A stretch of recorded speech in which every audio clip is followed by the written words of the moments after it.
Assalamualaikum warahmatullahi wabarakatuh. Bagaimana kabarnya anak soleh dan soleha? Semoga kita semua dalam keadaan sehat ya. Amin. Untuk materi hari ini kita akan belajar tematik. Disiapkan terlebih dahulu ya buku tematiknya. Dan sebelum memulai pelajaran, yuk mari bersama-sama kita membuka materi ini dengan membaca lafaz basmalah. Bismillahirrahmanirrahim. Untuk materi hari ini yaitu mengenai tanggung jawab, kewajiban, dan hak. Nah, kita perlu memahami terlebih dahulu ya makna dari tanggung jawab. Tanggung jawab itu apa sih? Tanggung jawab adalah kesadaran manusia akan tingkah laku dan perbuatan baik secara sengaja maupun tidak sengaja. Nah, tanggung jawab adalah ciri manusia yang beradab. Nah, jadi orang yang memiliki tanggung jawab yaitu orang yang beradab. Manusia merasa bertanggung jawab karena ia menyadari pula bahwa pihak lain memerlukan pengabdian atau pengorbanannya.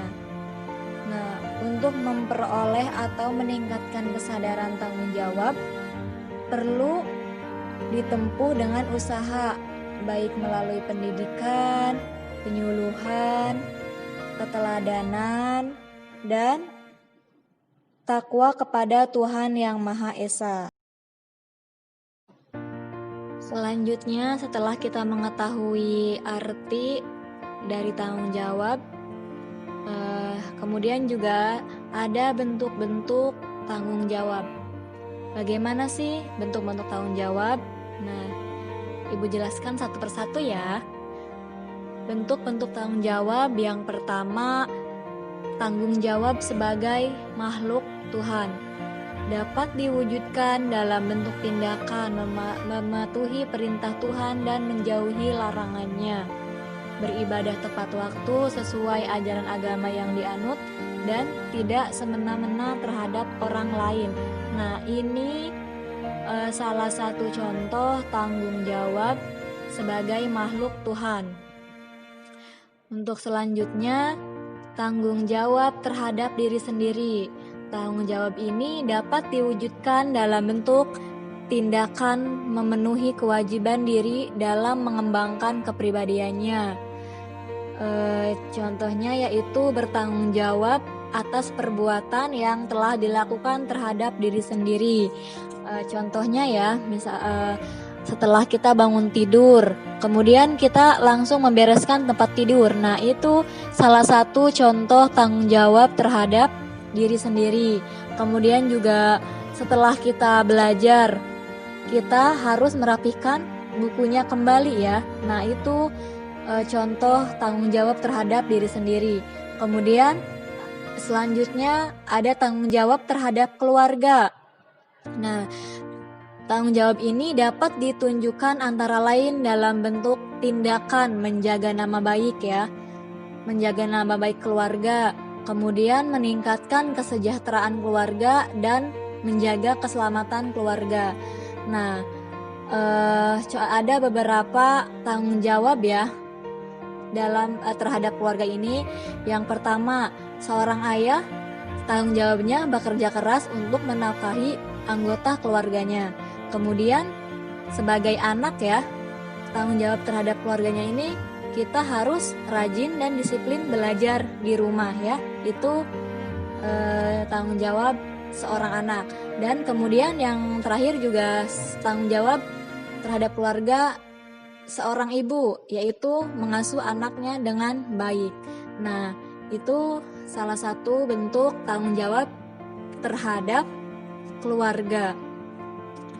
Untuk selanjutnya ada tanggung jawab sebagai anak dan siswa.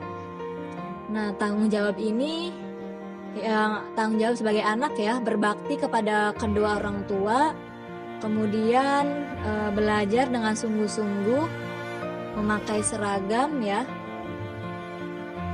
datang tepat waktu, mengumpulkan tugas, melaksanakan piket, dan jujur saat mengerjakan ujian.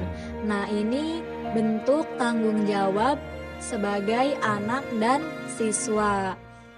Selanjutnya, yaitu bentuk tanggung jawab sebagai anggota masyarakat.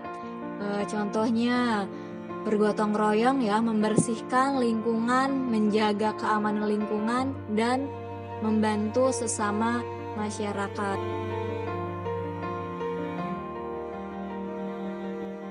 Kemudian yang terakhir ada tanggung jawab yang lebih luas ya bagi setiap orang, adalah tanggung jawab terhadap bangsa dan negara. Ini cakupannya lebih luas ya. Tanggung jawab setiap orang sebagai warga negara dapat ditunjukkan dalam bentuk tindakan melaksanakan hak dan kewajiban. Contohnya, di sini ada mematuhi peraturan perundang-undangan yang berlaku. Jadi kita harus menaati perundang-undangan yang dibuat oleh pemerintah. Kemudian juga ada membayar pajak ya. Setiap tahunnya kita harus membayar pajak ya.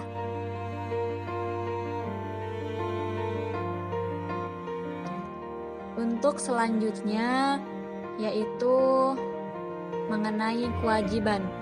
Apa sih itu kewajiban? Kewajiban berarti sesuatu yang harus dilakukan dengan penuh rasa tanggung jawab dalam diri. Kewajiban warga masyarakat adalah kewajiban seseorang yang berkedudukan sebagai warga negara. Nah, bagaimana sih contoh-contoh atau bentuk kewajibannya? Yang pertama di sini ada contoh kewajiban, bentuk kewajiban warga masyarakat ya. Yang pertama ada mematuhi peraturan atau norma yang berlaku dalam masyarakat. Kemudian yang kedua, menjaga ketenangan dan ketertiban lingkungan masyarakat.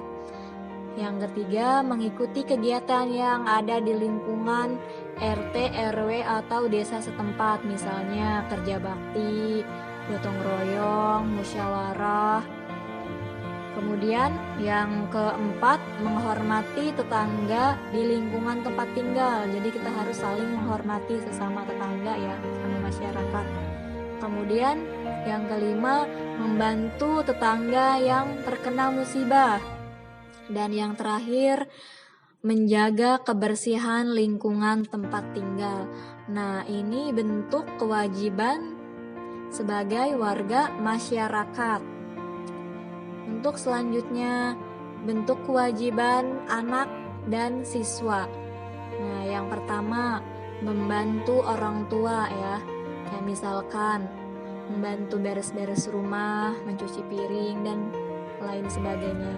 Kemudian menaati peraturan di sekolah ya, tata tertibnya seperti apa, jadi kita harus menaatinya. Kemudian yang ketiga, siswa memiliki kewajiban yakni untuk belajar. Nah ya, jadi tugas kita sebagai anak dan siswa belajar dengan sungguh-sungguh.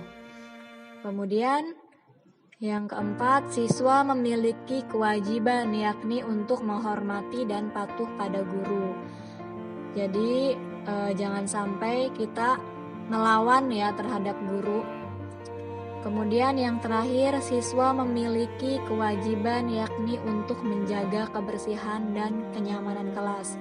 Seperti membersihkan kelas ya, ada jadwal piket. Nah itu tugas-tugasnya ya, harus membersihkan kelas agar di saat belajar kita merasa nyaman ya kalau kelasnya bersih. Yang selanjutnya, setelah kita melaksanakan kewajiban dan tanggung jawab dengan baik, otomatis kita akan memperoleh sebuah hak ya. Apa sih itu hak? Hak adalah sesuatu yang mutlak menjadi milik seseorang dan penggunaannya tergantung kepada orang yang bersangkutan. Jadi, hak warga masyarakat adalah sesuatu yang mutlak menjadi milik seseorang yang berkedudukan sebagai warga masyarakat. Nah, itu pengertian hak ya. Kemudian hak juga ada dalam bentuk-bentuknya. Yang pertama, bentuk hak warga masyarakat. Nah, di sini yang pertama ada mendapatkan perlindungan hukum. Yang kedua, mendapatkan pekerjaan dan penghidupan yang layak. Yang ketiga, menikmati lingkungan bersih. Yang keempat, hidup tenang dan damai. Yang kelima, bebas memilih, memeluk, dan menjalankan agama. Yang keenam, berpendapat dan berorganisasi. Dan yang terakhir, mengembangkan kebudayaan daerah. Nah, ini contoh-contoh bentuk hak warga masyarakat. Kemudian, apa aja sih contoh hak sebagai anak dan siswa? Nah, yang pertama, hak untuk mendapatkan kasih sayang dari keluarga. Kemudian yang kedua, anak memiliki hak untuk mendapatkan perlindungan. Yang ketiga, anak mempunyai hak berbicara dalam keluarga. Kemudian yang keempat, hak untuk mendapatkan pendidikan, pengajaran di sekolah. Dan yang terakhir, hak dalam mengeluarkan suatu pendapat.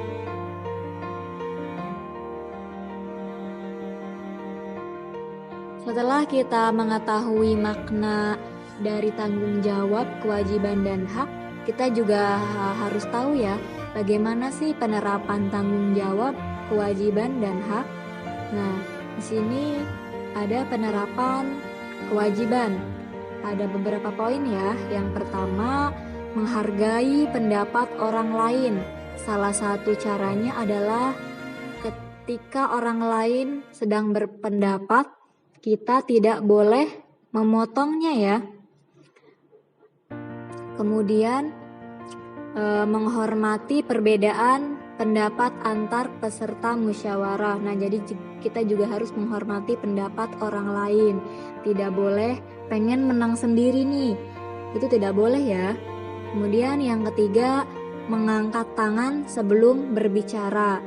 Nah, jadi ketika bermusyawarah, kita mengajukan atau mengangkat tangan terlebih dahulu ya, kalau kita ingin berpendapat atau bertanya ya. Kemudian yang terakhir, melaksanakan musyawarah dengan semangat kekeluargaan. Nah, jadi perlunya semangat kekeluargaan dalam bermusyawarah agar tidak ada yang saling membenci satu sama lain ya akibat perbedaan pendapat. Nah, seperti itu tidak boleh ya. Jadi kita harus melaksanakan musyawarah dengan semangat kekeluargaan yang baik. Nah, ini penerapan kewajiban ya. Untuk selanjutnya, penerapan tanggung jawab. Nah, melaksanakan keputusan musyawarah dengan sungguh-sungguh, menaati tata tertib musyawarah dan menghargai hasil keputusan musyawarah. Nah, jadi kita juga harus menghargai hasil keputusan musyawarah. Nah, yang selanjutnya penerapan hak. Yang pertama, menyampaikan pendapat atau saran. Kemudian yang kedua, memberikan kritik terhadap hasil keputusan musyawarah. Kemudian yang terakhir, memperoleh hak yang sama dengan peserta lain. Untuk selanjutnya tadi kita sudah membahas ya mengenai penerapan, ada penerapan kewajiban, penerapan hak, dan yang terakhir penerapan tanggung jawab. Bagaimana sih penerapan tanggung jawab? Penerapan tanggung jawab yaitu dengan melaksanakan keputusan musyawarah dengan sungguh-sungguh. Jadi bagaimanapun keputusan hasil musyawarah, kita harus melaksanakannya. Kemudian menaati tata tertib musyawarah. Jadi kita harus patuh dan taat terhadap tata tertib yang diberlakukan dalam musyawarah. Dan yang terakhir, menghargai hasil keputusan musyawarah. Nah, setelah apa yang kita musyawarahkan dan menghasilkan keputusan untuk kepentingan bersama, kita harus menghargai hasil keputusan musyawarah tersebut. Nah, itu contoh penerapan tanggung jawab ya dalam pelaksanaannya berdasarkan musyawarah. Selanjutnya, akibat tidak bertanggung jawab dan melaksanakan kewajiban orang lain. Ketika seseorang tidak melakukan atau melaksanakan tanggung jawabnya dengan baik, maka akan menimbulkan atau merugikan orang lain ya. Nah, di sini ada contoh akibat tidak bertanggung jawab dan melaksanakan kewajiban di lingkungan masyarakat. Nah, pertama terjadi banjir ya, disebabkan karena tidak membersihkan lingkungan dari sampah. Jadi kurangnya kesadaran dalam membuang sampah ya. Jadi buang sampahnya sembarangan, maka terjadi banjir. Nah, otomatis dari banjir itu kan banyak merugikan orang lain ya. Kemudian yang kedua, pencemaran udara disebabkan oleh asap, zat kimia, bau tidak sedap, dan debu dikarenakan tidak menjaga kelestarian lingkungan dan tidak memakai kendaraan yang ramah. Nah, itu dalam lingkungan masyarakat ya, akibatnya seperti itu. Nah, bagaimana sih kalau di lingkungan sekolah? Nah, akibat tidak bertanggung jawab dan melaksanakan kewajiban di lingkungan sekolah, misalkan kelas menjadi kotor, meja menjadi kotor oleh coretan pulpen dan spidol, kemudian kegiatan belajar juga terganggu, tata tertib di sekolah tidak dapat dilaksanakan dengan baik. Nah, itu kan bisa merugikan orang lain ya. Ketika ada jadwal piket tetapi tidak dilaksanakan dengan baik, maka akan menjadi terganggu ya, proses belajarnya juga tidak nyaman.